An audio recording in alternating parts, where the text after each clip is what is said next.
एक प्रयास के अंतर्गत आज 5 बहुत ही महत्वपूर्ण प्रश्न आपके लिए यहाँ पे रखे गए हैं, जिसमें पहला प्रश्न है कि चरक संहिता नामक पुस्तक किस विषय से संबंधित है। और इसका उत्तर है कि चरक संहिता नामक पुस्तक आयुर्वेदिक चिकित्सा शास्त्र विषय से संबंधित है। चरक संहिता आयुर्वेद का एक प्रसिद्ध ग्रंथ है और यह संस्कृत भाषा में लिखा गया है और इसे महर्षि चरक द्वारा लिखा गया है। बहुत ही महत्वपूर्ण प्रश्न है, आप सभी को इसे ध्यान में रखना है। और आज का दूसरा बहुत ही महत्वपूर्ण प्रश्न है जो कि अनेक प्रतियोगी परीक्षाओं में पूछा जाता है। भारत का राष्ट्रीय चिन्ह अशोक स्तंभ कहाँ से लिया गया है। और इसका उत्तर है कि भारत का राष्ट्रीय चिन्ह अशोक स्तंभ उत्तर प्रदेश के सारनाथ से लिया गया है। तो ये बहुत ही महत्वपूर्ण प्रश्न है और इसके बारे में मैं आपको बताना चाहूँगा कि 26 जनवरी 1950 को इसे राष्ट्रीय चिन्ह के रूप में अपनाया गया था और इसमें 4 शेर चारों दिशाओं में मुंह किए खड़े हैं। इसके नीचे एक गोल आधार है जिस पर हाथी, घोड़ा, एक सांड और एक सिंह बने हैं और जो दौड़ती हुई मुद्रा में हैं। इसमें जो 4 शेर चारों ओर मुंह किए खड़े हैं, चारों दिशाओं में मुंह उन्होंने अपना जो किया है वो किसके प्रतीक है।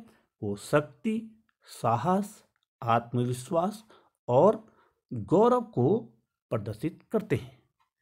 देखिए, तीसरा महत्वपूर्ण प्रश्न, बहुत ही महत्वपूर्ण प्रश्न आपके लिए यहाँ पे रखे गए हैं। और आज का जो तीसरा प्रश्न है कि दिल्ली में स्थित लाल बहादुर शास्त्री जी की समाधि का क्या नाम है। तो उत्तर है कि दिल्ली में स्थित लाल बहादुर जी की समाधि का नाम विजय घाट है। और लाल बहादुर शास्त्री हमारे देश के दूसरे प्रधानमंत्री थे और इनका जन्म 2 अक्टूबर 1904 को हुआ था। तो इसलिए 2 अक्टूबर को हम इनका प्रतिवर्ष जन्मदिन भी मनाते हैं। देखिए, चौथा प्रश्न कई बार पूछा गया है अनेक परीक्षाओं में। कोहिनूर हीरा भारत के किस स्थान से प्राप्त हुआ था। तो उत्तर है कि कोहिनूर हीरा भारत के गोलकुंडा, जो वर्तमान में आंध्र प्रदेश में है, स्थान से प्राप्त हुआ था। और पांचवा प्रश्न कि 2 अंकों की सबसे बड़ी अभाज्य संख्या को रोमन लिपि में किस प्रकार लिखा जाता है। तो देखिए कि 2 अंकों की सबसे बड़ी अभाज्य संख्या क्या है, 97 है।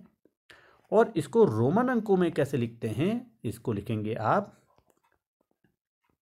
यह आपने 90 लिखा और ये आपने 7 लिख दिया। तो इस प्रकार से हम 97 को रोमन अंकों में लिखते हैं। और इन 5 प्रश्नों के साथ आज का जो महत्वपूर्ण विचार है कि when you are kind to others, when you are kind to others, it not only change you, it change the world. जब आप दूसरों के प्रति दयालु होते हैं तो यह न केवल आपको बदलता है बल्कि दुनिया को भी बदलता है। और ये महत्वपूर्ण विचार हेरोल्ड कुशनर का है।